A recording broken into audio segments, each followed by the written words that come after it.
5 balıqdayıq, gəlmişik. 10 gəlişimə batacaq. Burası çox şey. Burada atlar və İyan, bir də itlər çox var. Buranın mənzərəsi çox xoşdur.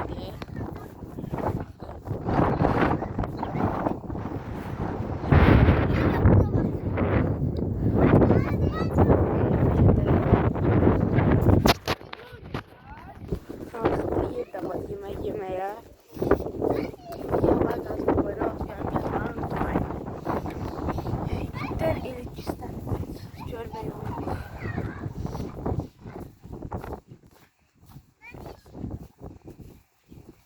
Şimdi gidelim. Dostlar. Burası çok böylece dağların başındadır. Bir çok şirin at var. Balası da yanındaydı. İndi yoktu balası.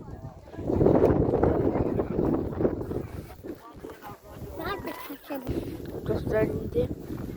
Bazım da geldi yanına. Burada çok ilan var. Birçok bilirsiniz. Dağlık ərazisi.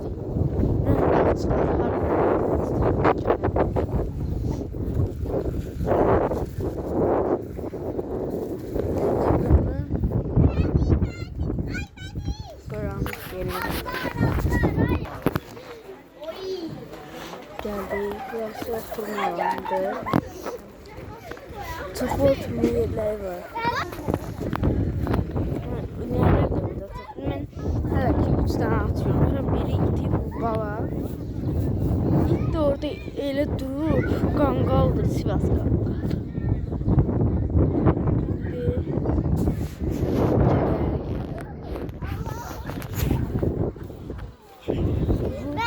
Vlog için değil. Videomuz bu kadar. Sağ olun.